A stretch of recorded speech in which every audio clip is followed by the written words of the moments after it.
नमस्कार, बहुत बहुत स्वागत है आपका क्लियर कट में। आज हमारे विशेष कार्यक्रम में हमारे साथ एक विशेष मेहमान हैं, दिल्ली यूनिवर्सिटी के जाकिर हुसैन कॉलेज के प्रोफेसर डॉक्टर लक्ष्मण यादव जी। आज हम बहुत सारी ऐसे मुद्दों पर चर्चा करेंगे जो देश की राजनीति के लिए, समाज के लिए बहुत ज़्यादा ज़रूरी है। बहुत बहुत स्वागत जी, जी, लक्ष्मण जी बहुत-बहुत कार्यक्रम में। धन्यवाद प्रशांत जी। कितने साल से आप दिल्ली में पढ़ा रहे हैं और यूपी से दिल्ली का सफ़र के बारे में हमें ज़रा बताइए। अ, बहुत शुक्रिया आपके चैनल पर आमंत्रित किए जाने का। तकरीबन 15 साल पहले का वक़्त रहा होगा। आज के कुछ लोगों की भाषा में कहें तो तब भारत आज़ाद नहीं हुआ था, 2009 में, और हम लोग यूपीएससी करने, आईएएस बनने, जो पूर्वांचल के लोगों को पैदा होते ही एक चीज़ बताई जाती है ना, कुछ बड़ा करना है तो आईएएस बनना है, बाकी सब छोटे काम हैं। उस मकसद से दिल्ली आना हुआ। एकेडमिया को लेकर के एक ऑप्शन खुला था क्योंकि अपने पैर पर खड़ा होना था पढ़ने के लिए। तो नेट जेआरएफ का एग्ज़ाम दिया था, वो क्लियर हो गया तो पीएचडी में एडमिशन हो गया। और उसके कुछ ही दिन बाद इंटरव्यू देना शुरू किया दोस्तों के साथ जाते हुए, तो दिल्ली विश्वविद्यालय में एड हॉक पर अपॉइंटमेंट 4-4 महीने के लिए होता है, उसमें नौकरी लग गई 1 साल के भीतर ही। तो लगभग 14 साल तो पढ़ाते हुए हो गया। लंबा सफ़र रहा, बहुत संघर्ष रहा, लेकिन फ़िलहाल दिल्ली में अ, अपनी कक्षा, अपना पढ़ाना, लिखना, पढ़ना, बोलना, यही चल रहा है।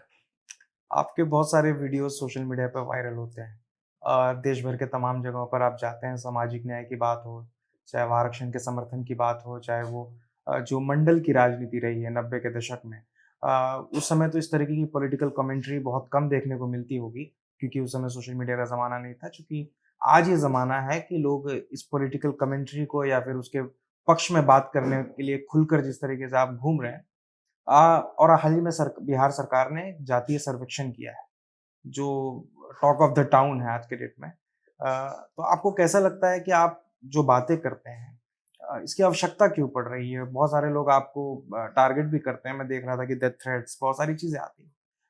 तो क्यों एक शिक्षक को ये ज़रूरी है, जो आप बातें कर रहे हैं, सामाजिक न्याय की, आरक्षण की, जनगणना की? बहुत अहम सवाल है ये।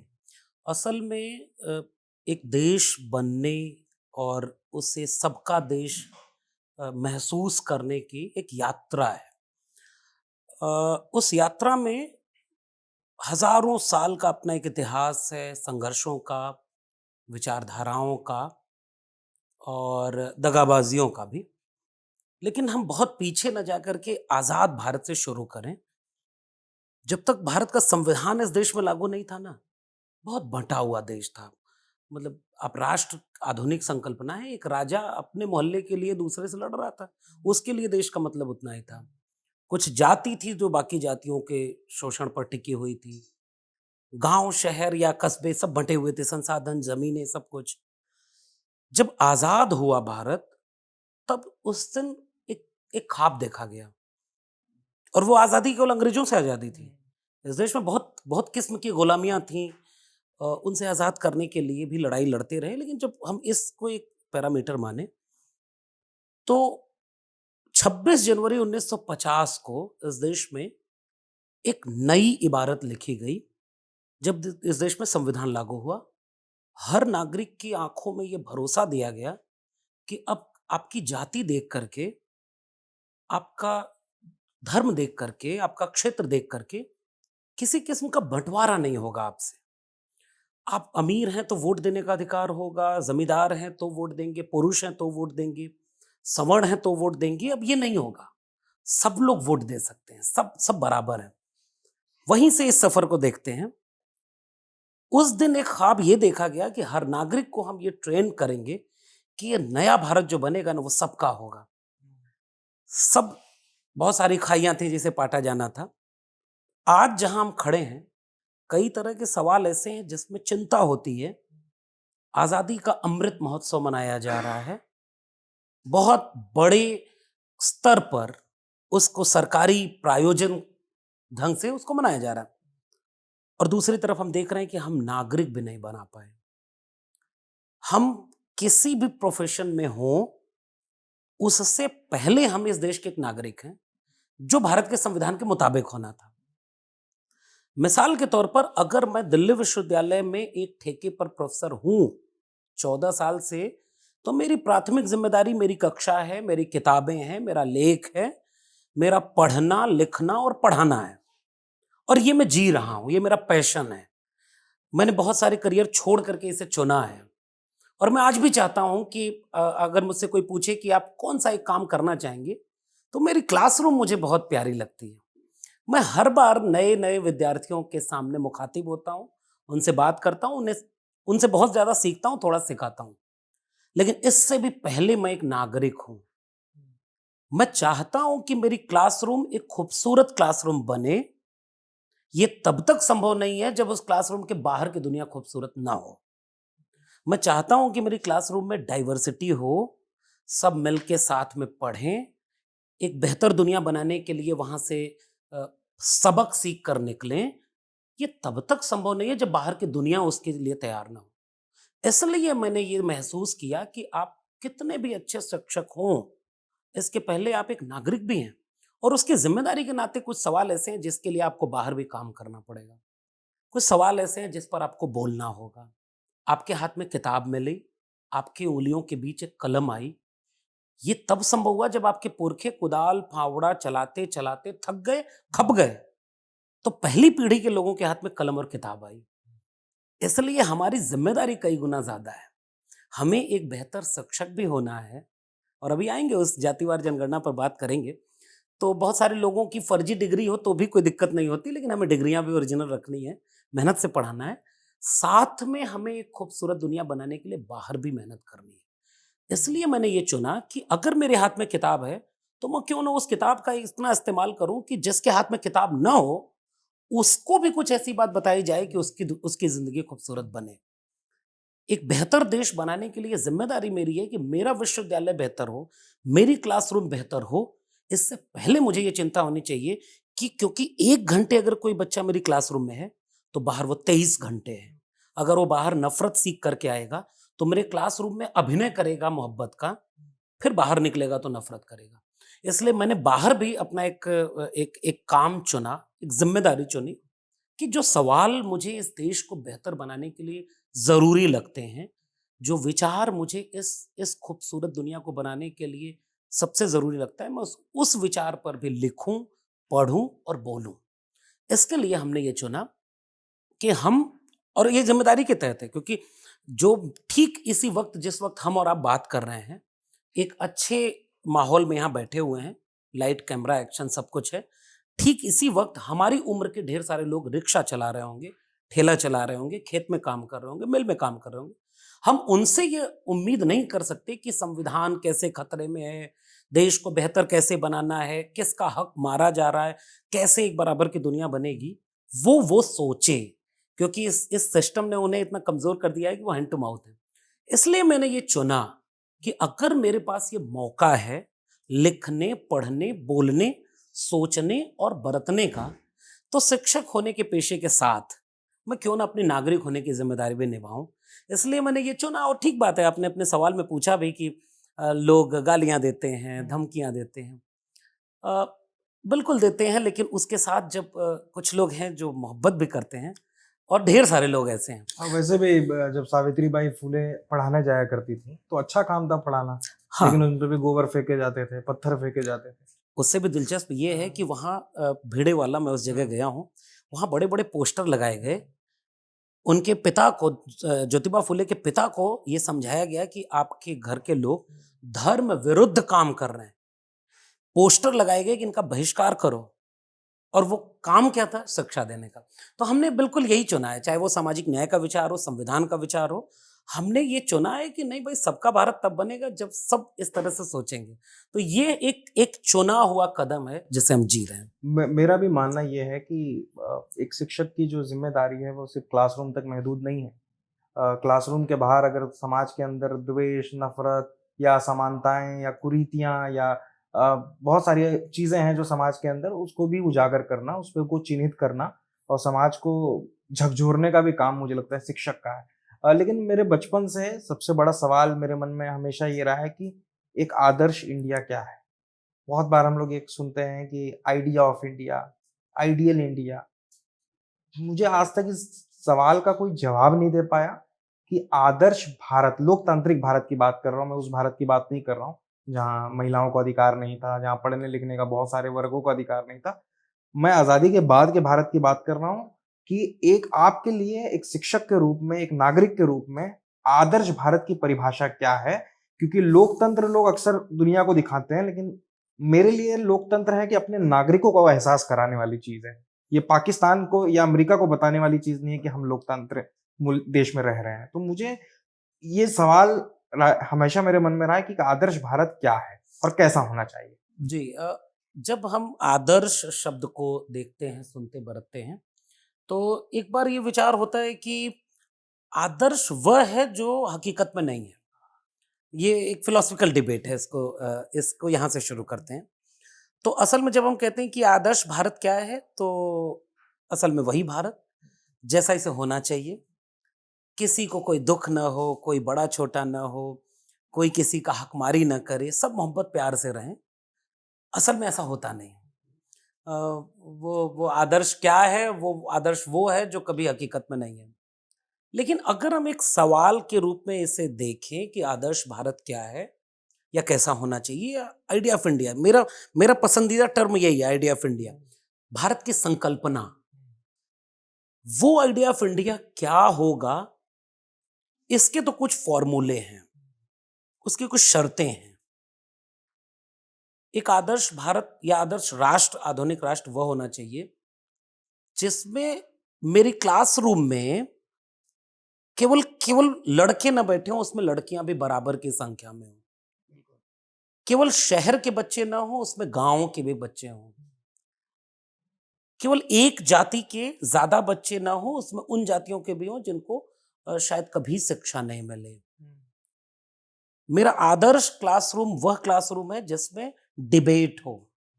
मैं तो चूंकि हायर एजुकेशन में, स्कूल में हम है नहीं, मैं उन बच्चों को ये कहता हूं कि हम आपके सामने कोई मास्टर वो नहीं है कि हम बताएंगे कि सच क्या है और तुम आप मानोगे कि सच ये है। हमारे हायर एजुकेशन का कॉन्सेप्ट ये है कि हम अपना सच आपसे साझा कर रहे हैं, आप अपना सच खोजिए। आप हमसे एक एक सहारा ले सकते हैं कि अच्छा, इन्होंने इस रास्ते ये सच पाया, आप नया रास्ता चुन करके कोई नया सच पा सकते हैं। वो आदर्श रूम है जिसमें डिबेट हो, जिसमें कोई स्टूडेंट अपने टीचर से कहे कि आपकी ये बात मुझे सही नहीं लगी, मेरे पास उसके तथ्य और तर्क ही है। ऐसे ही एक आदर्श देश भी तो बनता है। आदर्श देश वो हो जिसमें एक ही तबके के लोग, चाहे वो पुरुष, क्योंकि हम आइडेंटिटी को किस तरह से नापते हैं। मैं यहाँ बैठा हूं तो मैं मल्टीपल आइडेंटिटी लेकर बैठा हूं। मैं एक पुरुष हूं, ये एक पहचान है। मैं दिल्ली विश्वविद्यालय में पढ़ाता हूँ, ये दूसरी पहचान है। मैं यूपी का रहने वाला हूँ, ये तीसरी पहचान है। मेरी जाति ओबीसी में आती है, चौथी पहचान है। मैं शिक्षित हूँ, ये पांचवी पहचान है, और ऐसे कई पैरामीटर हो सकते हैं। आदर्श भारत वह भारत होगा, या आइडिया ऑफ इंडिया वह है जहां इस तरह की पहचान में थोड़े से तबके के पास सब कुछ और ज्यादा बड़े तबके के पास कुछ भी ना हो, ये एक बंटवारा खत्म हो जाए। एक बात, और ये इसलिए, और आपने ठीक कहा कि आजादी के बाद वाले भारत पर फोकस करते हैं, ये इसलिए क्योंकि आजादी के पहले वाला भारत बंटा हुआ था। शिक्षा, रोजगार, जमीन, धन संपत्ति, सम्मान, प्रतिष्ठा, सब कुछ बटा हुआ था। कहीं जाति के नाम पर, कहीं धर्म के नाम पर, लैंगिक आधार पर। इसलिए आदर्श भारत की परिभाषा केवल इतनी है, आप अगर सबको मिलाकर, सबको बराबर बिठाकर, सबको सबके हिस्से का हक सुनिश्चित करके साथ में मोहब्बत से रहना सिखा देता है, वही है आदर्श। बस इतना ही है। अ, ये बहुत बेसिक है, मतलब बहुत सारे लोग इसको फिलोसॉफिकल समझने की कोशिश करते होंगे कि आइडिया ऑफ इंडिया क्या है, पर आपने बताया वो बहुत बेसिक चीज़ है, बहुत बिल्कुल। मामूली चीज़ है, जो मुझे लगता है कि एक 10-12 साल के बच्चे को भी समझ में आनी चाहिए कि भाई आदर्श घर क्या है, जहाँ प्यार मोहब्बत बस। है, आपस में एक दूसरे के लिए रिस्पेक्ट है, और ऐसा नहीं है कि लड़की है तो उसे हिंदी मीडियम में पढ़ा रहे हैं और लड़का है तो उसे अंग्रेजी, क्योंकि मैं बहुत सारे ऐसे घर, मुंबई में चूंकि जन्म हुआ है, तो मुंबई में ऐसे बहुत सारे घरों को मैंने देखा है कि लड़कियों को हिंदी मीडियम में और लड़कों को इंग्लिश मीडियम में। तो मेरे हिसाब से वो आदर्श घर तो नहीं हो सकता। बेटा बेटी को अगर एक समान माना जाए घर के अंदर, या कोई दूसरा तीसरा लिंग भी हो, अगर जेंडर का भी हो, उसे भी अगर बराबर माना जाए। खैर, मैं मुद्दा सवाल है कि कास्ट सेंसस जी। आज का जो सबसे हॉट टॉपिक है।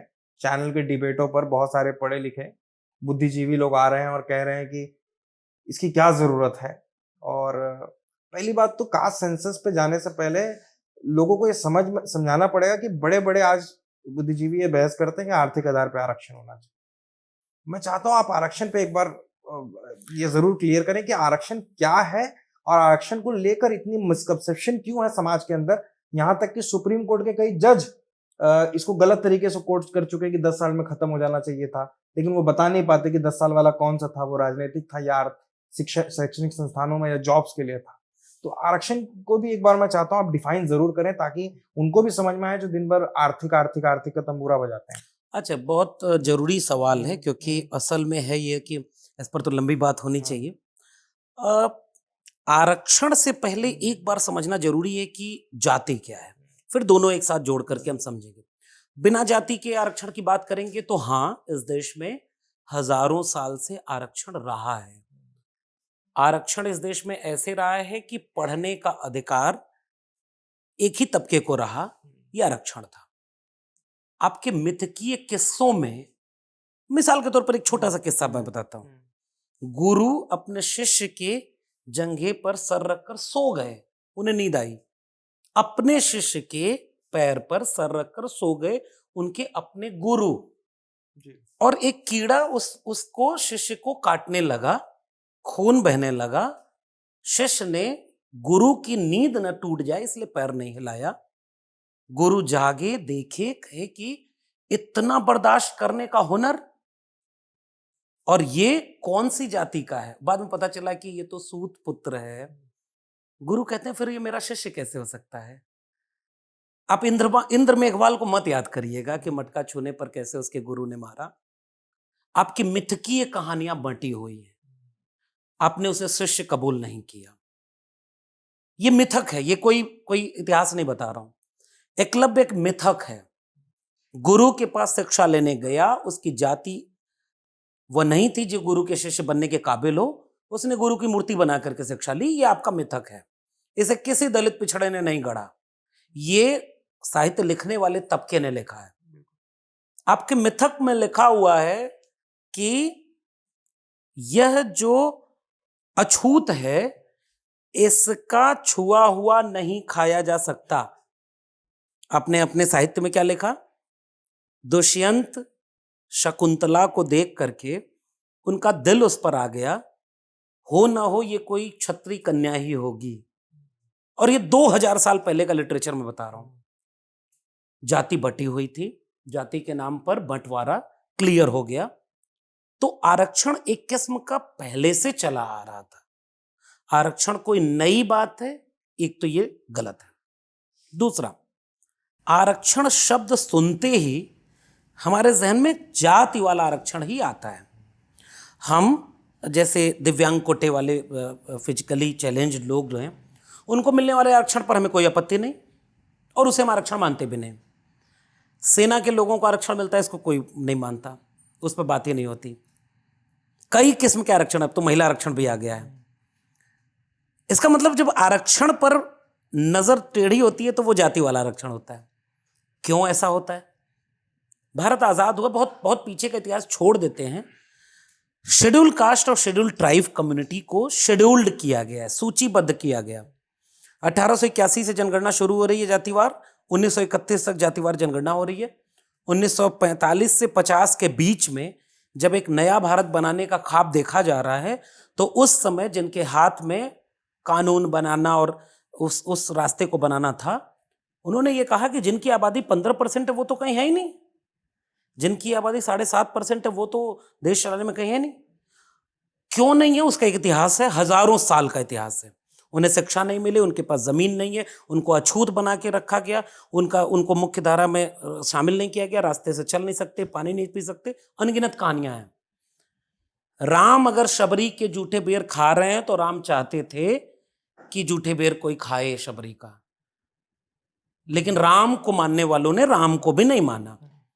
और राम का कथा तुलसी को लेकर के आती है। मैं चूंकि हिंदी का विद्यार्थी हूं तो थोड़ा रेफरेंस हिंदी से लूंगा।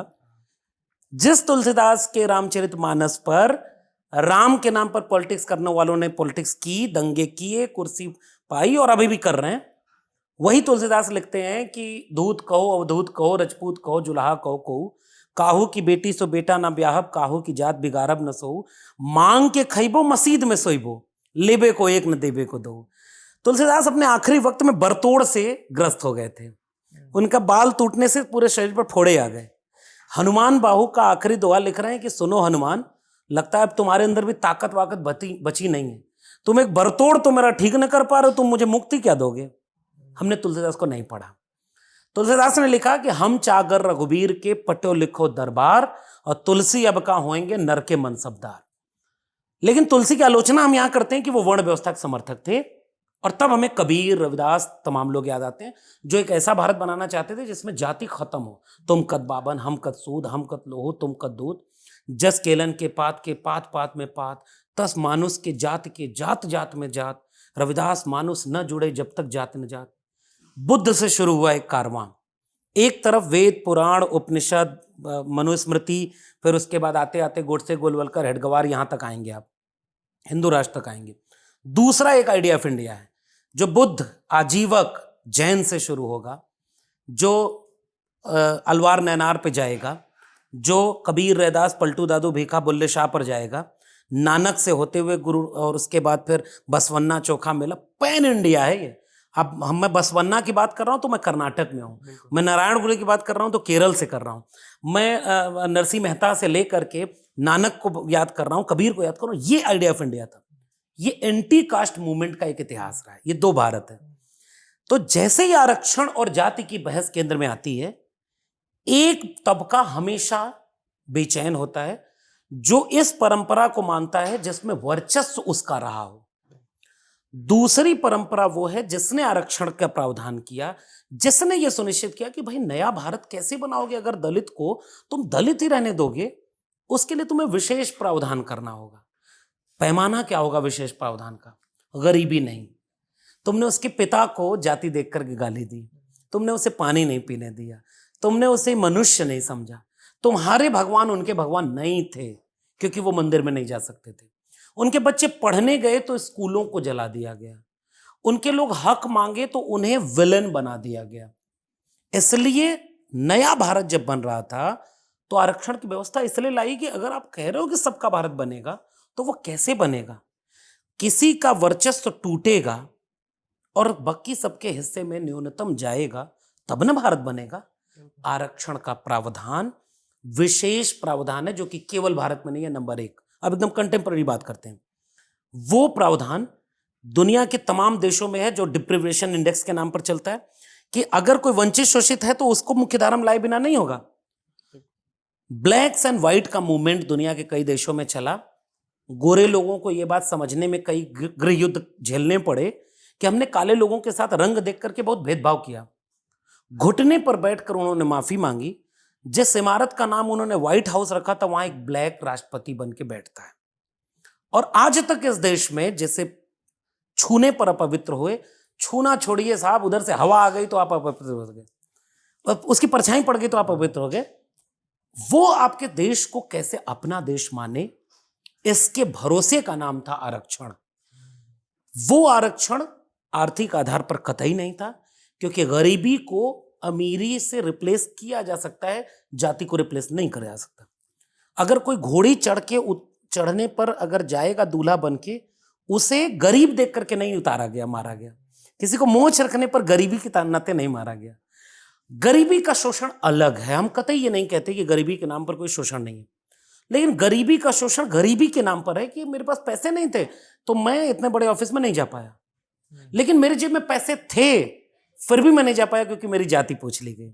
इसलिए आरक्षण का प्रावधान सामाजिक सांस्कृतिक है, और जब मंडल आया तो वो सामाजिक और शैक्षणिक बना। आरक्षण गरीबी उन्मूलन कार्यक्रम नहीं है। गरीबी उन्मूलन के लिए गरीबी रेखा का निर्धारण होता है। चुनी हुई सरकार एक रेखा खींचती है कि इसके नीचे कितने गरीब हैं और अरबों रुपए की स्कीम बनाकर उन्हें अमीर बनाने की कोशिश करती है। आरक्षण गरीबी उन्मूलन नहीं है। सदियों से जो वंचित शोषित किया गया उसको भीतर से एक आत्मविश्वास दिया जाए कि हाँ, ये तुम्हारा भी बराबर का देश है, इसके तुम बराबर के बाशिंदे हो, हमसे अतीत में बहुत गलतियां हुई हैं, हम बराबर का करेंगे, इसलिए आरक्षण उन्हें दिया गया। आरक्षण गरीबी उन्मूलन कार्यक्रम बना दिया गया है, वो बाद की डिबेट है। इसलिए मेरा कहना यह है कि जाति और आरक्षण का विमर्श एक बहुत गहरे ट्रेनिंग की बात करता है। बस विडंबना ये कि हमने अपने नागरिकों को ट्रेनिंग नहीं दी है। तो अब होता ये है कि जो आरक्षण का लाभार्थी समूह है, वो एकदम आंख बंद करके आरक्षण के समर्थन में खड़ा हो जाता है। जिसको आरक्षण नहीं मिलता है, उसको वो आरक्षण का विरोध करना है। ये एक डिबेट है, जो मैंने सोचा कि इसको कम से कम में इस तरह समझाया जा सकता है, बाकी फिर सवाल मैं आएगा। भी अपने दर्शकों को बता दूं, बहुत सारे लोग कहते हैं कि आरक्षण जो है वो भारत में ही है, पर उन्हें ये शायद पता होना चाहिए कि आरक्षण सिर्फ भारत में नहीं बल्कि दुनिया के अमूमन लगभग सभी देश देशों में में। है। अब वो तरीका अलग हो सकता है क्योंकि डिस्क्रिमिनेशन का नेचर के ऊपर रिजर्वेशन तय होगा। मैं कुछ रिजर्वेशन के बारे में अपने दर्शकों को बता दूं कि ब्राजील में वेस्टिबुलर नाम का एक अफर्मेटिव एक्शन है, कनाडा में एम्प्लॉयमेंट इक्विटी है, चाइना में एथनिक माइनॉरिटी ऑफ विमेन के लिए रिजर्वेशन है, फिनलैंड में स्वीडिश स्पीकर के लिए रिजर्वेशन है, जापान में बुराकिम जो आउटकास्ट ग्रुप है उनके लिए रिजर्वेशन है, मैसेडोनिया में अल्बेनियंस के लिए रिजर्वेशन है, मलेशिया में मलेशिया की न्यू इकोनॉमिक पॉलिसी है, न्यूजीलैंड में माओरीज और पुलिसिनियन लोगों के लिए रिजर्वेशन है, रोमानिया में रोमास के लिए है, साउथ अफ्रीका में एम्प्लॉयमेंट इक्विटी है, साउथ कोरिया में चाइनीज और नॉर्थ कोरियंस के लिए है, श्रीलंका में क्रिश्चियन और तमिल के लिए है, स्वीडन में एक जनरल अफर्मेटिव एक्शन है, यूनाइटेड किंगडम में इक्वलिटी एक्ट है जो बेसिकली डाइवर्सिटी को इंश्योर करने का काम करती है, और अमेरिका में भी एशियन हो चाहे वो अलग एथनिक ग्रुप्स हों जैसे ब्लैक्स हैं उनके लिए तमाम सुविधाएं डाइवर्सिटी नाम से। डाइवर्सिटी के नाम से उनको अफर्मेटिव एक्शन कहते हैं, और बहुत पॉजिटिवली वो इस चीज को लेकर लेते हैं कि हमारे यहाँ अफर्मेटिव एक्शन है। लेकिन हमारे यहाँ जिस तरीके से डिमोनाइज करते हैं, चलिए ठीक है एक वर्ग कर सकता है, कुछ पार्टियां कर सकती हैं, पर दुर्भाग्य है कि हमारे देश के कई सारे एंकर पत्रकार लगातार टीवी मीडिया पर बैठकर रिजर्वेशन के अगेंस्ट बोलते रहे हैं। आज भी जब कास्ट सेंसस जो बिहार ने किया उसके खिलाफ जो नफरत एंकरों के मन में नजर आ रही है, ये क्यों जरूरी है कास्ट सेंसस? क्योंकि बहुत सारे लोग बोल रहे हैं कि ये क्या जरूरत था इसके लिए, बिहार सरकार ने ऐसा क्या कर दिया है, ये करने से देश टूट जाएगा, हिंदू समाज टूट जाएगा, तो क्यों जरूरी है कास्ट सेंसस? मैं अगर एक ऐसे कॉलेज में प्रोफेसर हूं जहां अधिकांश पुरुष हैं, एक आध कोई महिला हो, और फिर एक सवाल उठने लगे कि ये अगर एक डेमोक्रेटिक स्पेस का कॉलेज है, स्टाफ रूम है, तो इसमें बराबर की तादाद में महिलाएं हों या थोड़ी उनकी तादाद बढ़े। फिर अचानक कुछ पुरुष उठेंगे और वो कहेंगे कि आप पुरुष और महिला में भेद कर रहे हैं, हम कोई भेद नहीं करते। ये जानते हुए कि वो भेद करके 1% महिला भी नहीं आ पाई, ये बिना भेद के संभव नहीं था। और जैसे ही ये कहा जाए कि महिलाओं को बराबर का हिस्सेदारी मिले, वैसे ही पुरुषों में से कुछ तबके को दिक्कत होगी, क्योंकि अगर महिलाएं उस स्पेस में आएंगी तो जो अतिरिक्त स्पेस कैप्चर किया हुआ है पुरुषों ने वो छोड़ना पड़ेगा। बेसिक सा लॉजिक ही है। बिल्कुल। अब इस जेंडर डिस्क्रिमिनेशन के लॉजिक को आप कास्ट डिस्क्रिमिनेशन पे अप्लाई कर दीजिए। मैं एक खेत जोत रहा हूं पिछले 5 पीढ़ी से, 100 बीघा खेत मेरा है, और मेरे दादा परदादा ने अपनी ताकत से बाकी लोगों को डरा करके कुछ खरीद करके एक खेत बना रखा और उस पे बाकी लोगों को गुलाम बना के रखा। बाद में लोग आए और कहे कि नहीं यार, ये टुकड़ा तो मेरा है, इतना हिस्सा मेरा है, तो मुझे दिक्कत तो होनी ही है क्योंकि मैं इतने साल से उसका उपयोग कर रहा था। मुझे वो उस खेत के मालिक में या उस स्टाफ रूम वाले पुरुष में कोई एंकर नजर आता है, जिस एंकर को ये दिक्कत है क्योंकि उसकी मीडिया हाउसेस में ऑक्सफैम की रिपोर्ट आज भी कह रही, 2022-23 की रिपोर्ट है, शेड्यूल्ड ट्राइब एक भी डिसीजन मेकिंग पोजीशन पर नहीं है, एक भी शेड्यूल कास्ट नहीं है, एक आध कोई ओबीसी एक्सेप्शनल केस होगा। डेस्क पर बैठने से लेकर के डिसीजन लेने तक में 90 to 95% अपर कास्ट की हेजमनी है। और वो लोग इस देश को पूछते हैं कि आप जातिवाद बढ़ा रहे हैं क्योंकि आप जाति जनगणना की मांग कर रहे हैं। साहब, आपने कौन सा मीडिया हाउस बनाया, एक बार आप अपना सोचिए। और राहुल गांधी का तो अभी राजनीतिक बात हो जाएगी, लेकिन वो वाकया इतना महत्वपूर्ण है कि मैं उसे याद करना चाहता हूँ, क्योंकि ये सवाल हम जैसे लोग 5-6 साल से पूछ रहे हैं। हमसे पहले बहुत सारे लोगों ने 50-60 साल से ये काम किया। एक बार देखो तो यार ये देश किसका है? कुछ लोग क्या इस देश में आबादी के रजिस्टर में दर्ज की जाने वाली संख्याएं हैं, या वो भी इंसान है? वो गांव में रह गए, उनको शिक्षा नहीं मिल पाई, वो गरीब रह गए क्योंकि उनकी जाति ऐसी थी, तो वो आज भी वहीं पड़े हुए हैं। और तुम्हारे शहरों की चमचमाती इमारतों के बीच उनका कोई नुमाइंदा तुमने घुसने नहीं दिया, और सारे एक जैसे लोग वहां बैठ करके कहते हो कि ये जातिवादी लोग हैं जो आप जाति जनगणना की बात करते हैं। नहीं साहब, उनकी आवाज उठाने वाला कोई एक आदमी आपके बीच से आ रहा है। एक तो ये इसलिए दिक्कत हो रही है, इसलिए उनकी भाषा ऐसी होगी, इसलिए कोई भी बहुत मुश्किल होता है डी कास्ट होना। जिसके जहन में संविधान हो, इंसानियत हो, बहुत ट्रेनिंग और बहुत साधने, खुद को मारना पड़ता है ना बेसिकली। जैसे मैं पुरुष हूं, मुझे कई बार पता ही नहीं होगा कि मैं कितनी जगह पर महिला विरोधी हूं।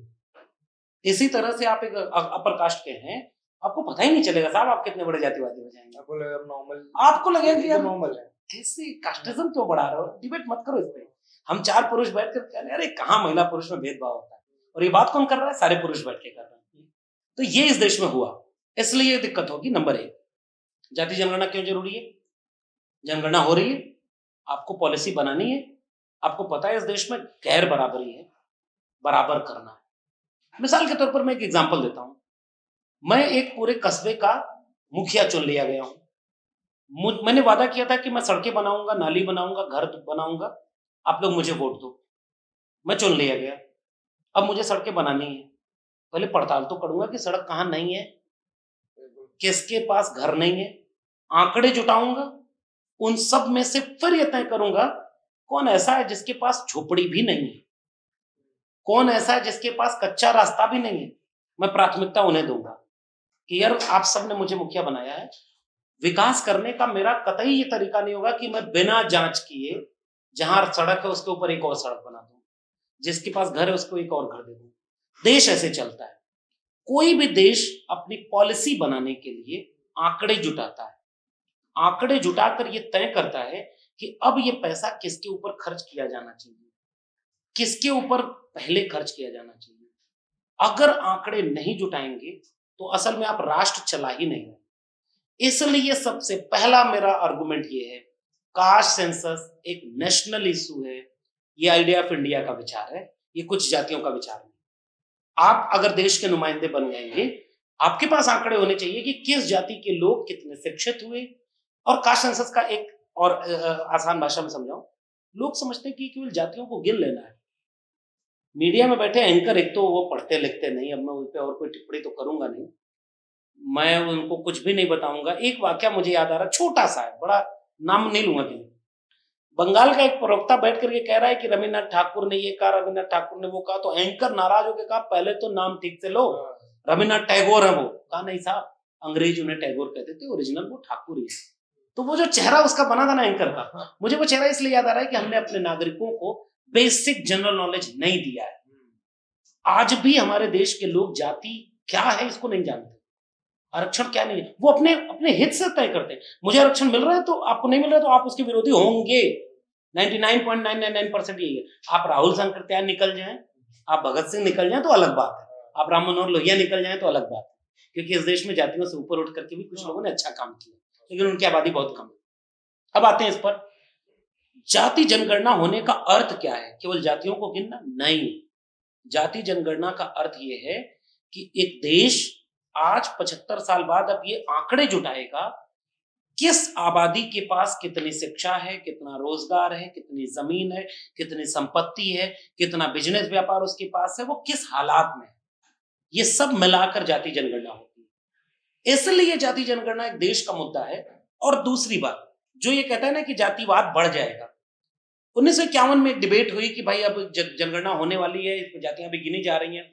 बहुत सारे लोगों ने कहा कि अब जातियां गिनना बंद कर दो, क्योंकि हम नया भारत बनाएंगे, वो जातिवाद नहीं होगा उसमें, हम जातिवाद खत्म कर देंगे, हम जातियों को खत्म कर देंगे, क्योंकि अगर जातियों को गिनोगे तो जातिवाद बढ़ जाएगा। देश टूटा था धर्म के नाम पर 47 में, और 51 में आप धर्म गिन रहे थे। आपने ये लॉजिक उस पर क्यों नहीं अप्लाई किया कि धर्म गिनना बंद कर देते हैं क्योंकि टूट जाएगा देश। भाषा के नाम पर उस समय देश लड़ रहा था आपस में कि राज्य बनाओ भाषा के नाम पर, फिर भी आप भाषा गिन रहे थे, आप बोली गिन रहे थे, केवल जाति छोड़ दिया। तो लॉजिक इसका कोई है नहीं। 31 तक जनगणना हुई क्योंकि अंग्रेज ये चाहते थे कि पता तो चले इस देश में कौन कौन कितना है। 31 की जनगणना के बाद जो पहला काका कालेलकर कमीशन बना 1951-52 से लेकर 56 तक, उसने भी कहा कि जाति जनगणना होनी चाहिए ताकि हम आबादी को आइडेंटिफाई कर सकें, कौन पिछड़ गया है, किसको कुछ नहीं मिला है, उसको भी कुछ मिले, तब ये सबका देश बनेगा। मंडल कमीशन बना, वो भी कहता है कि कास्ट सेंसस होना चाहिए, कास्ट सेंसस नहीं कराया गया। अब इस डिबेट को, अब इस देश में लोग, कांग्रेस जैसी पार्टी है, मैं इस बात को कहना भी चाहूंगा, कांग्रेस की लीडरशिप कल तक उनके हाथ में थी, जो एक जमाने में मंडल का विरोध कर रहे थे, जिन्होंने 2010 की जाति जनगणना में कुछ पेच ऐसा फंसा दिया कि वो अलग से हुई, सामाजिक और आर्थिक सर्वे हुआ।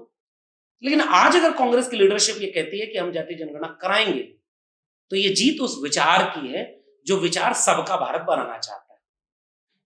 कांग्रेस वो पार्टी है जिसने 2006 में मंडल पार्ट 2 लागू किया। बीजेपी वो पार्टी है जिसने मंडल के विरोध में कमंडल लाया।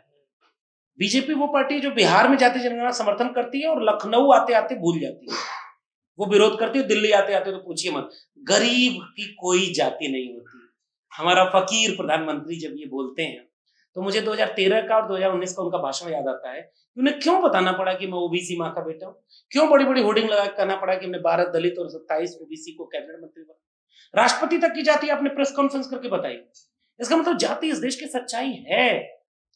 भारत एक कृषि प्रधान देश है, भारत एक गांव प्रधान देश है, ये दोनों हम निबंधों में पढ़ते रहे। इससे पहली सच्चाई ये है, भारत एक जाति प्रधान देश है। जाति के नाम पर टोले मोहल्ले बटे हैं, जाति के नाम पर तमाम अलग अलग चीजें बटी हुई हैं, सब मिलाकर बना। नया भारत बनना था तो जातिवाद खत्म करना था ना, सब मिलकर रहे। जातिवार जनगणना उस दिशा में एक कदम होगी। अगर जातियों को गिन लिया जाएगा तो ये भी तो तय होगा कि कोई अपनी संख्या से ज्यादा ले रहा है तो उसको वहां रोक देंगे।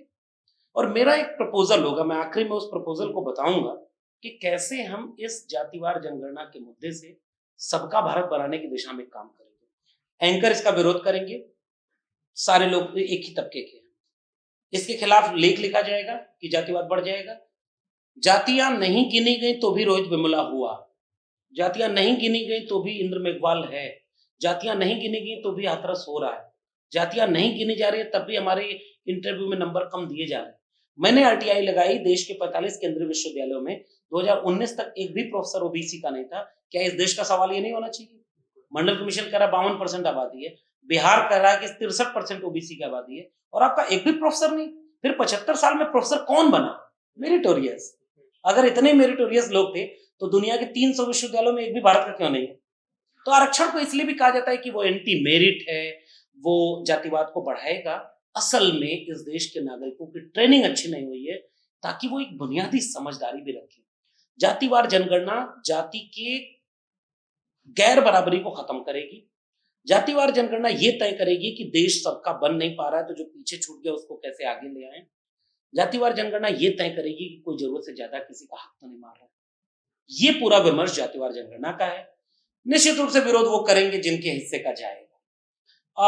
आखिरी का तर्क ये है मेरा कि हम जातिवार जनगणना की मांग जब करते हैं, या कोई भी, बिहार ने जारी किया, बिहार पर आते हैं कि उसने कहा कि 63% ओबीसी है, उसमें अमुक अमुक जातियों के लोग इतने हैं, अपर कास्ट 3.5%, 3.5%, 2.5%, कुल मिला के 10%।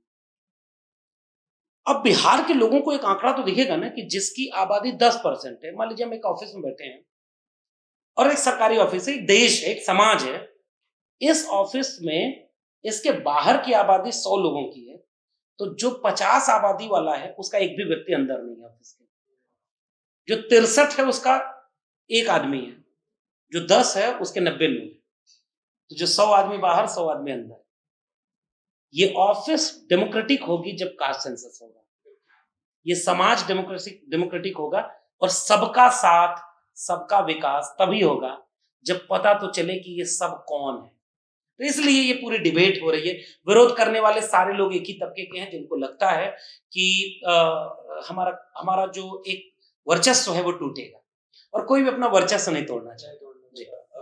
एक सवाल बहुत मतलब घिसा पिटा ही सवाल है, और लगभग बहुत सारे लोग ये पूछते रहते हैं और पूछते भी आए हैं और बहुत लोगों ने जवाब भी दिया है। फिर भी फॉर द रिकॉर्ड पर्पस की आने वाली पीढ़ियों के पास ये वर्जन हमेशा होना चाहिए। कास्ट को लेकर तो बड़ी डिबेट है कि कास्ट बहुत अर्बन फिनोमिना तो ये है कि आप जैसे डीयू या किसी अर्बन यूनिवर्सिटी में आप जाइए तो लोग ऐसा बोलते हैं कि यार ये तो बहुत पहले होता था, अब नहीं होता। वो सीधा प्राइडली इग्नोरेंस वाली बात है। जाति को लेकर एक है कि जाति अंग्रेजों ने बनाई, जाति मुगलों ने बनाई। ये जाति आई कहाँ से, वर्ण व्यवस्था आई कहाँ से? और ये जो बात बात में बोलते हैं वो जाति नहीं थी, वो वर्ण था। तो ये जो डिफरेंस का जो बाइनरी बनाते हैं जो प्रवक्ता लोग टीवी पर आते हैं, तो मैं चाहता हूँ इस पर भी आप एक जरूर जानकारी, जाति आई कहाँ से, इसकी शुरुआत कहाँ से हुई, और वर्ण और जाति क्या अलग है क्या? मैं वर्तमान दौर के प्रकांड विद्वान और दक्षिणपंथी खेमे के सबसे बड़े जो विचारक हैं उन्हीं को कोट करके अपनी बात शुरू कर रहा हूँ। वो है, उनका नाम है मोहन भागवत। और ये तर्क वहीं से आता है बेसिकली कि जाति किसने बनाई, कैसे बनाई। मोहन भागवत का अभी हाल ही में एक बयान आया कि 2000 साल तक हमने, कोट करिएगा, कोट अनकोट, हमने या हमारे लोगों ने अपने ही भाई बंधुओं के साथ अमानवीय गैर बराबरी और शोषण अन्याय किया। हमने उनको दबाया, तो 200 साल तक तो उन्हें आरक्षण मिले, इतना तो झेलना पड़ेगा।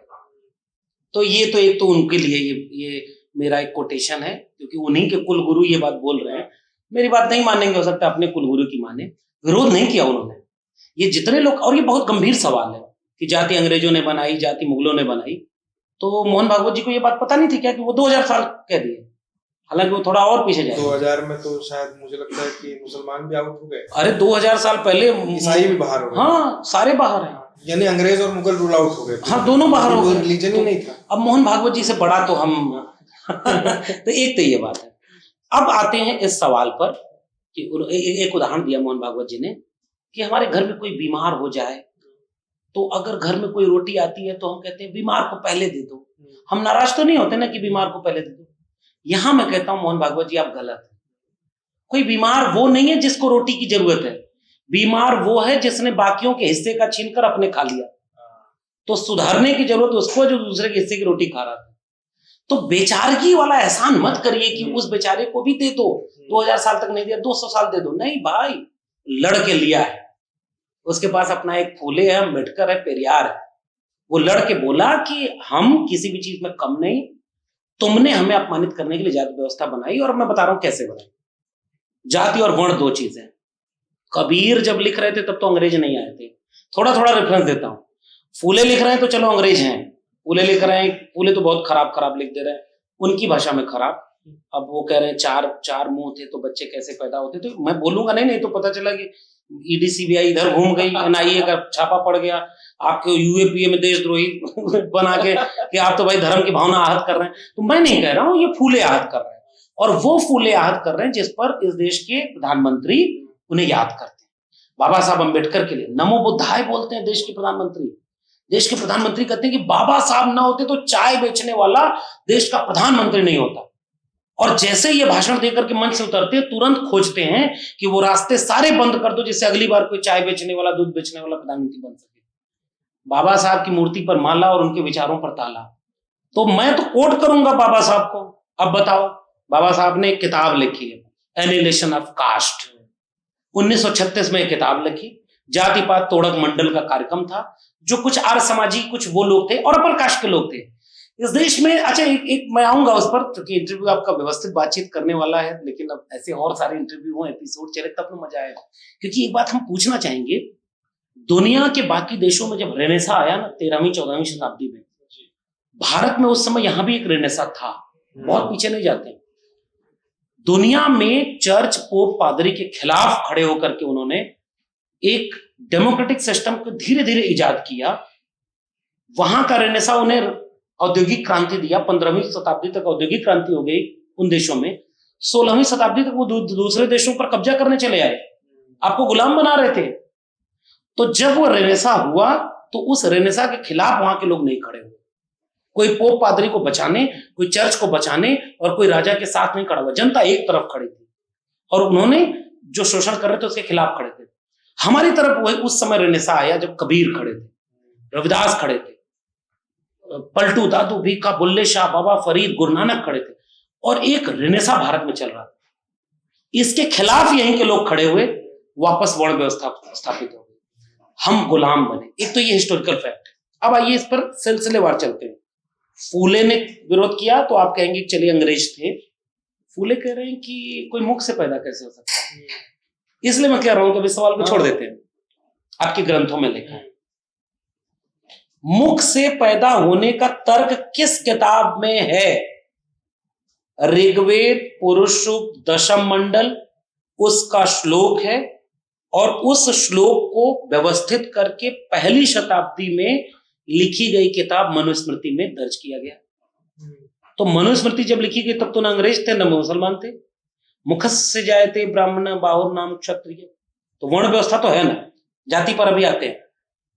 वर्ण व्यवस्था वैदिक काल से चली आ रही है, सिंधु घाटी सभ्यता में नहीं है, क्योंकि वहां की तो भाषा ही आप नहीं पढ़ पाए। वहां तो विज्ञान और तकनीक ऐसी थी, समकोण पर काटती सड़कें, जल निकासी व्यवस्था। एक सभ्यता जो इतनी वैज्ञानिक थी कैसे खत्म हो गई? ये दो लोगों के टकराहट का इतिहास है, फिर कभी उस पर बात करेंगे। उस समय तक आते आते वर्ण व्यवस्था में काम का बंटवारा हुआ। अच्छा, हम बता रहे हैं कि जो हाथ से वो कर रहा है, राजा बन रहा है, वो क्षत्रिय होगा। जो व्यापार में लग गया वो कौन होगा? वैश्य होगा। जो उत्पादन काम कर रहा है, सेवा कार्य कर रहा है, वो शूद्र होगा। और हम क्या करेंगे? हम तुम्हें बताएंगे कि तुम्हें क्या करना है। तो ये वाला पूरा है, क्योंकि वो फिर हम आपको यज्ञ कराएंगे, हवन कराएंगे, मतलब वो फिलोसफिकल जोन में चला गया। तुम कहां से आए हो, कहां जाओगे, तुम क्या लेकर आए हो, क्या लेकर जाओगे, हम बताएंगे कि मोक्ष कैसे मिलेगा।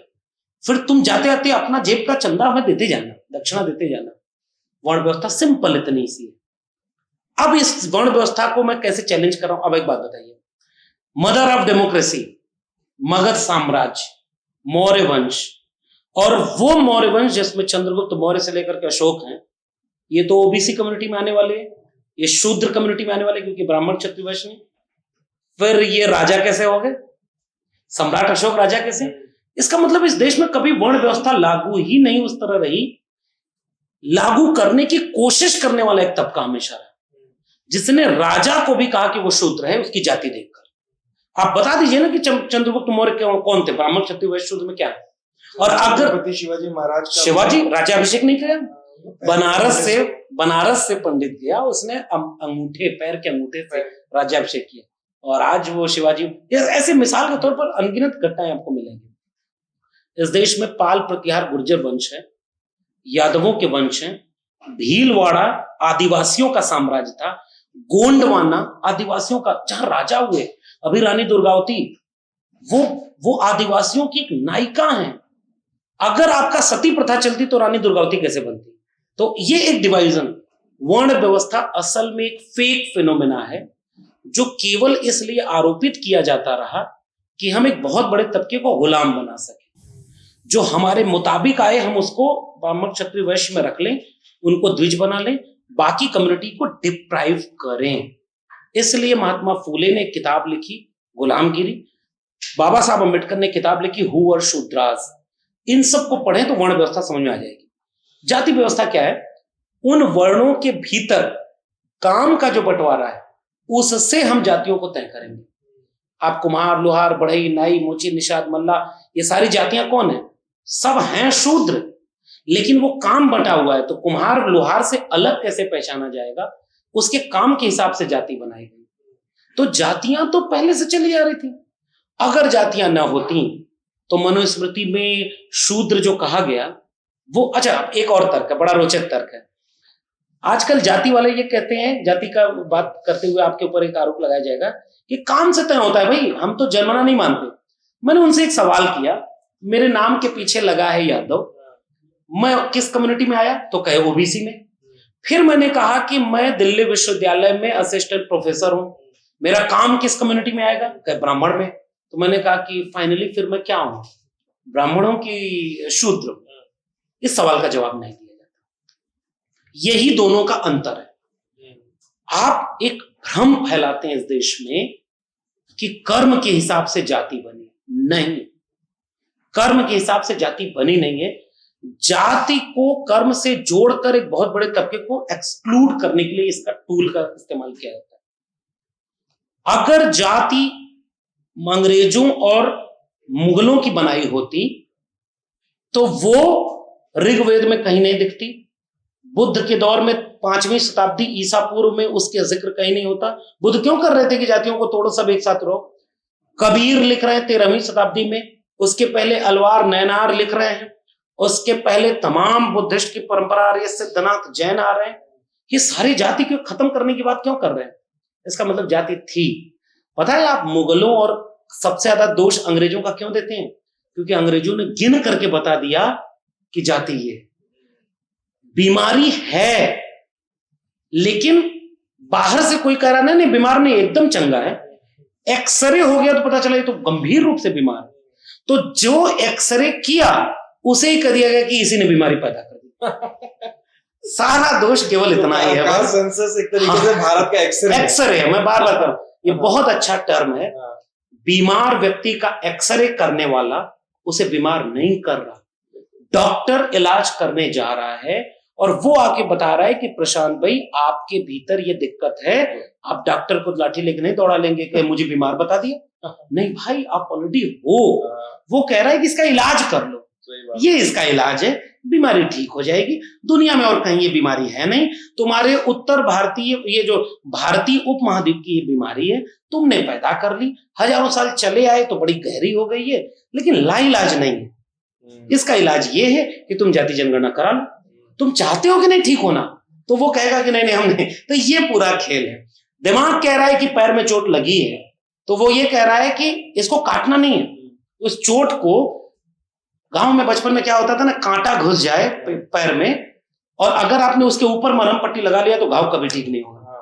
पहला काम ये उस कांटे को बाहर निकालो, उसके बाद उस पर मरहम पट्टी करो। जातियों को गिन लो, जातियां खत्म हो जाएंगी, एक खूबसूरत देश बनेगा, सब बराबर के होंगे, हर जगह पर सब एक मोहब्बत और प्रेम से रहेंगे। इसके लिए जरूरी है कि अगर आपको इस देश से प्रेम है तो जातियों को गिन लीजिए। जातियां हजारों साल से रही हैं, जातियां खत्म नहीं हो सकती, लेकिन उनकी गैर बराबरी खत्म हो सकती है।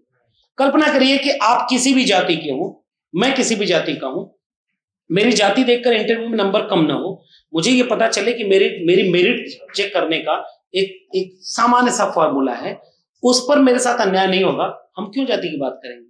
जाति इररिलेवेंट हो सकती है तब जब जाति के नाम पर गैर बराबरी खत्म हो जाए। That's it. ये पूरा एक रिप्रेजेंटेशन का भी सवाल है, क्योंकि आप दिल्ली यूनिवर्सिटी में पढ़ा रहे हैं, 14 साल 15 साल से आप पढ़ा रहे हैं, तो आप अकेले नहीं होंगे जिनको इन्होंने अडॉप्ट पे बहुत सालों से रखा होगा, खासतौर पर अपने विचारों के लिए या फिर कम्युनिटी स्पेसिफिक होने के नाते। तो दिल्ली यूनिवर्सिटी में बहुत लेट मंडल 2 लागू हुआ, जो हायर एजुकेशन की बात है। उसके बाद दिल्ली यूनिवर्सिटी का मैं ट्रेंड जानना चाहता हूँ कि ओबीसीज खासतौर पे लोगों को परमानेंट करने में क्या रेशो रहा है इनका? नहीं देखिए, मंडल लागू हो रहा था तो देश भर के विश्वविद्यालयों में बड़ा आंदोलन हुआ। दिल्ली विश्वविद्यालय तो मंडल विरोधी आंदोलन का गढ़ रहा है।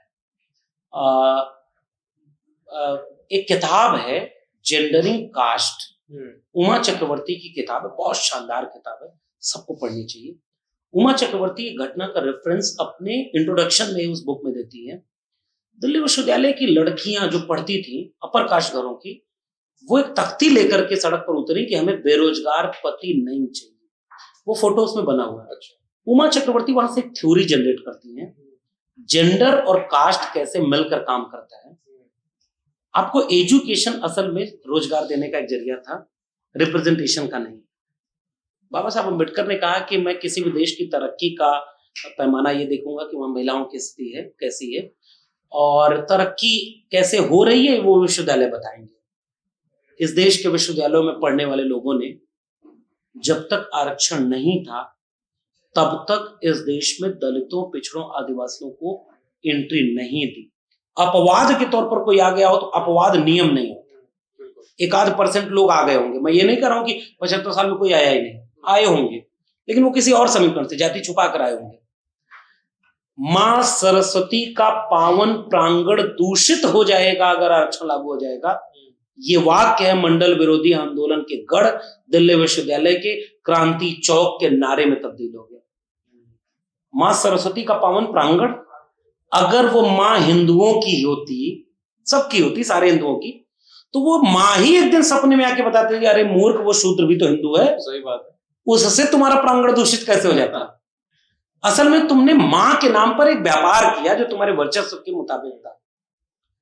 अगर मैं तो बार बार एक बड़ा कठिन सा सवाल करता हूं, कोई भगवान अंदर मंदिर में बैठा है और बाहर देख रहा है कि जाति देखकर उसे अंदर नहीं आने दे रहा, जो उसका भक्त है, कैसे वो चुपचाप देख रहा है? छोड़ देते हैं इस डिबेट को, विश्वविद्यालय पर आते हैं। यह किया गया, उसे पावन प्रांगण बना करके उसे दूर रखा गया बहुत बड़े तबके को। लड़ाई लड़नी पड़ी कि नहीं भाई, देश जो रिजर्वेशन 1950 में शेड्यूल कास्ट और शेड्यूल ट्राइब को मिला, वो 1990-95 में आकर के विश्वविद्यालयों में लागू हुआ। अब मुझे बता दो 40-45 साल में कोई भी प्रोफेसर क्यों शेड्यूल कास्ट और शेड्यूल ट्राइब का नहीं है? क्योंकि आप जातियां देखते थे, क्योंकि वहां रिटन एग्जाम तो होता नहीं, इंटरव्यू होता है। जब बाल गंगाधर तिलक 1890 और 1900 के बीच जो स्वतंत्रता संग्राम सेनानी है, ये कह सकते हैं कि ये तेली, तमोली और कुनबी किसान संसद में जाकर के क्या वहां हल चलाएंगे? तो उसके बाद तो 1990 में क्या रहा होगा ये आप जानते हैं। दिल्ली विश्वविद्यालय ही नहीं, देश भर के विश्वविद्यालयों में प्रतिनिधित्व तो शून्य के बराबर था, नगण्य था। मंडल आया, मंडल के लिए लड़ाई लड़नी पड़ी। ये सारे लोग जो कहते थे कि आरक्षण वो है जो पेट में कैंची छोड़ देते हैं, पुल गिर जाएगा, आरक्षण वाले हैं। कल्पना करिए कि इस देश में एक किस्म का आरक्षण पैसे का चलता है। आपके पास 1 करोड़ रुपए है, आज भी अगर आप एमबीबीएस में नेशनल मेरिट लिस्ट में नहीं आ रहे हैं तो 1-2 करोड़ दीजिए, आप जाइए डॉक्टर बनिए। कभी आपने सुना है कि उससे इलाज मत कराना, वो पेट में कैंची छोड़ देगा क्योंकि वो डोनेशन दे के आया? ये है कास्टिज्म। अब दूसरी बात, जब से ईडब्ल्यूएस रिजर्वेशन लागू हुआ तो ईडब्ल्यूएस रिजर्वेशन में कट ऑफ ओबीसी और एससी के नीचे चली गई, वो भी उनकी जो कहते थे कि हम मेरिटोरियस हैं। मेरिट माय फुट, ऐसा कुछ भी नहीं। असल में आप अपने भीतर की प्रिविलेज को नाम दे देते हैं मेरिट। मेरे सवाल का जवाब देना, आप मेरिटोरियस थे तो देश में कितनी खोज आपने की? कबीर तो कभी विश्वविद्यालय नहीं गए, उनकी मेरिट क्या है? उनके विचार से हम देखेंगे। बुद्ध की मेरिट क्या है? आज के दौर में जो मेरिट है ना, एक कुम्हार, लुहार, बढ़ई, नाई, मोची, निषाद, मल्ला हाथ से श्रम करता है। कुम्हार को पता है कि किस मिट्टी का घड़ा बन सकता है, किसका नहीं बनेगा। उस कुम्हार को अगर शोध करने के लिए विश्वविद्यालय में नहीं जाने दिया गया तो ये विश्वविद्यालय का नुकसान या देश का नुकसान हुआ कि नहीं? एक धोबी को पता है कि किस मिट्टी से कपड़ा साफ होता है, कैसे कम पानी खर्च करके हम कपड़ा साफ कर सकते हैं। एक बढ़ई को पता है कि लकड़ी से कैसे क्या बनेगा। लोहार को पता है। इस देश के 90% आबादी जो हाथ से श्रम करके इस दुनिया को रहने लायक बना रहे थे, स्किल्ड लेबर था। आपने उनकी कास्ट देख करके उन्हें न्यू एजुकेशन सिस्टम से बाहर कर दिया। इसलिए आपके विश्वविद्यालय 500 में भी एक भी नहीं है। कहां गई मेरिट? क्योंकि जो मेरिटोरियस थे उनको आपने बाहर कर दिया। अब धीरे धीरे जब डाइवर्सिटी विश्वविद्यालय में आती है और डाइवर्सिटी के जरिए सब, जब भाई तुम भी निकम्मे ही थे तो 2-4 और तुम्हारे सो कॉल्ड निकम्मे को आने दो। जब तुम्हारे विश्वविद्यालय 300 में कोई नहीं है, तुम्हारे दिल्ली विश्वविद्यालय कहीं नहीं है। अच्छा, जहां जहां रिजर्वेशन लागू नहीं है वो कौन सी रैंकिंग पे हैं? ये भी तो इस देश को पूछना चाहिए। इस देश के मीडिया हाउसेज में जुडिशरी में रिजर्वेशन नहीं है, उनका कबाड़ा किसने किया है? ये दिन रात टीवी पर बैठ करके जो जहर फैला रहे हैं उसमें तो एक भी एससी एसटी ओबीसी नहीं तो कल को ये भी कह देते कि ये दंगाई बना दिया इस देश के दलितों पिछड़ों ने। विश्वविद्यालय शूड होता है। कैसे? पढ़ा लिखा आदमी ना ऐसा जातिवाद नहीं करेगा कि हम तुम्हें छुएंगे नहीं, क्योंकि उसे पता है कि यार छूने से कुछ नहीं होता। वो आपके थाली में बैठ के खाएंगे, वो आपके साथ प्याली लड़ा करके चाय पिएंगे, वो कहेंगे कि देखो जातियां खत्म हो गई, हम दोनों एक हैं। लेकिन जब इंटरव्यू में नंबर देना होगा तो जेएनयू जैसे इंस्टीट्यूशन में शेड्यूल ट्राइब के मेरे दोस्त की बहन है, उसे रिटर्न एग्जाम में 70 में से 56 नंबर मिले, तो 30 नंबर का वाइवा था। 30 नंबर में अगर उसे 3 नंबर मिल जाता तो उसका एडिशन हो जाता, उसे 1 नंबर मिला। और वो दूसरी तरफ पूरी लड़ाई है भाई, 10 साल की लिस्ट हम दे सकते हैं। एक तरफ से जाति देख करके नंबर दिया गया, ये विश्वविद्यालयों का जातिवाद है जो दिखता नहीं है। पहले के द्रोणाचार्य थे तो अंगूठा मांग लेते थे, एकलव्य सीधा था, काट के दे दिया। आज के द्रोणाचार्य अंगूठा नहीं मांगते, वो कहते थे बेटा तुम्हारे ललाट पर लगा है कि तुम तो बहुत आगे जाओगे, जाओ आगे बढ़ो, इंटरव्यू में नंबर कम करेंगे। मुझे अगर इंटरव्यू में आपका सिलेक्शन करना है असिस्टेंट प्रोफेसर पर, तो मैं आपसे पूछूंगा कि बताइए प्रशांत जी आपके पिताजी का क्या नाम है, और मुझे आपको नौकरी नहीं देनी तो मैं पूछूंगा कि मेरे पिताजी का नाम क्या है। जब नौकरी देनी हुई तो गोवा की स्पेलिंग पूछी, नहीं देनी हुई तो चेकोस्लोवाकिया। इसका मतलब ये है कि जो विश्वविद्यालय का जातिवाद है निहायत खतरनाक जातिवाद है, वो सामने से नहीं दिखेगा, 2-4 परत उतारनी पड़ेगी। मेरे विश्वविद्यालय के प्रोफेसर ने मुझसे बोला कि ये अहिरों के बच्चे गाय भैंस चराना छोड़ करके यूनिवर्सिटी में पढ़ेंगे तो हमारे बच्चे कहाँ जाएंगे। इसका मतलब ये कि आपका विश्वविद्यालय सबका विश्वविद्यालय नहीं था। अगर मेरे विश्वविद्यालय में 50% लड़कियां नहीं है, जेएनयू को क्यों बदनाम किया गया पता है क्यों? जेएनयू ने डिप्रीवेशन इंडेक्स बनाया। मैं ये आखिरी बात कह रहा हूँ, डिप्रीवेशन इंडेक्स का मतलब ये होता है जेएनयू एडमिशन लेने के समय तय करता है कि इंडेक्स बने हुए आप सब एक साथ हैं, कौन सरकारी स्कूल में पढ़ा है उसको वेटेज ज़्यादा मिले, कौन प्राइवेट में पढ़ा है उसको वेटेज कम है। अगर एक अपर कास्ट है, एक शेड्यूल कास्ट है, तो अपर कास्ट वाले को वेटेज कम देंगे, शेड्यूल कास्ट पर ज़्यादा। जिसके पिताजी सरकारी नौकरी में है उसको वेटेज कम मिलेगा, जिसके पिताजी नौकरी में नहीं उसको वेटेज ज़्यादा मिलेगा। जो गांव कस्बे से आया उसको वेटेज ज़्यादा मिलेगा, शहर वाले को कम मिलेगा। इससे जेएनयू एक इंडेक्स बनाता है और जो बहुत कमज़ोर पढ़ा है ना उसको आकर के एजुकेशन देता है, इसलिए वो एंटी नेशनल हो गया। आज तक हम अगर एक खूबसूरत देश बनाना चाहते हैं ना तो आरक्षण खत्म कर दीजिए। मैं आज कह रहा हूँ आरक्षण को बंद हो जाना चाहिए। ईडब्ल्यूएस लागू होने के बाद तो वैसे ही बंद हो जाना चाहिए। गरीब होने का सर्टिफिकेट जैसे बन रहा है, अब मैं उस पर नहीं जा रहा हूँ कि एक ही जाति के लोग वहाँ भी तो रिजर्वेशन ले रहे हैं ना, तो वो छोड़ देते हैं। आरक्षण खत्म कर दीजिए, आप डिप्रीवेशन इंडेक्स बनाइए। उस डिप्रीवेशन इंडेक्स के लिए जरूरी है कास्ट सेंसस। उस डिप्रीवेशन इंडेक्स में मैं सरकारी स्कूल में पढ़ा हूँ और आप प्राइवेट स्कूल में पढ़े हैं तो दोनों ही जैसे नहीं हो। जहाँ इमारतें शिक्षक नहीं है ना, उनके बच्चे उस जगह रेस में खड़े हैं जो प्राइवेट स्कूलों कॉन्वेंट स्कूलों से पढ़ के हैं। इसलिए ये जो दिल्ली विश्वविद्यालय का किस्सा आपने पूछा ना, मंडल पार्ट 2 लागू हुआ 2006 में आ करती और 2009 से ठेके पर प्रोफेसर रखे जाने शुरू हो गए।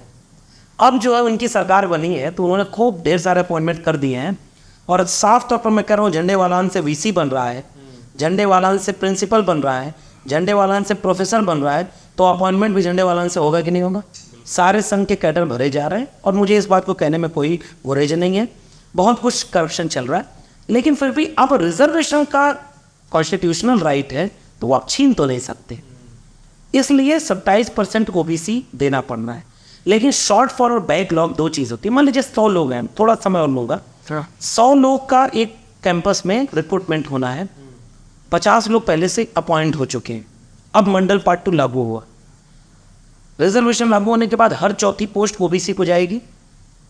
तो चौथी पोस्ट जो ओबीसी को जाएगी 4, 8, 12, 16, 20, तो 50 लोग तो पहले से ही काम कर रहे हैं। तो जितनी पोस्ट पर ओबीसी होना चाहिए था उस पर कोई अपर कास्ट काम कर रहा है। इसका मतलब अब नई वैकेंसी आएगी तो सबसे पहले उन वैकेंसीज को भरा जाए जहाँ वो रिप्रेजेंटेशन नहीं है। इसे कहते हैं टेक्निकल टर्मिनोलॉजी में शॉर्ट फॉल। और दूसरी तरफ होता है कि बैकलॉग, यानी अगर मान लीजिए 5 साल तक अपॉइंटमेंट नहीं हुआ तो ये बैकलॉग होगा। अब 5 साल के बाद जब भी होगा तो पहले ये भरा जाए। इस देश के विश्वविद्यालयों ने इन दोनों को खत्म कर दिया। न इस देश में शॉर्ट फॉल लागू हुआ, न बैकलॉग लागू हुआ, और जहाँ से रिजर्वेशन दिया गया उसे तारीख से आगे बढ़ाया गया। ईडब्ल्यूएस में सब बैकडेट से चल रहा है। आज की तारीख में दिल्ली पुलिस में एक वैकेंसी आई, 12% सीटें ईडब्ल्यूएस को दी गई हैं और जिसका रिजर्वेशन 27% उसको 5% सीटें दी गई। उत्तर प्रदेश में नर्स भर्ती का एक वैकेंसी है, उसकी कट ऑफ में शेड्यूल कास्ट की मेरिट गई 36 नंबर और शेड्यूल ट्राइब की मेरिट गई 34 नंबर और ईडब्ल्यूएस की मेरिट गई 3 नंबर। आपको मैं आंकड़े भेज दूंगा, उसमें लगाइएगा, नहीं तो लोग कहेंगे झूठ बोल रहा है। ये डिग्री फेक नहीं है भाई, ये प्रधानमंत्री की डिग्री नहीं, सरकार का आंकड़ा है।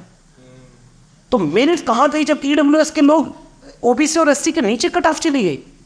65 वैकेंसीज का डेटा तो मेरे पास है जिसमें शेड्यूल कास्ट और शेड्यूल ट्राइब से नीचे मेरिट गई है ईडब्ल्यूएस के।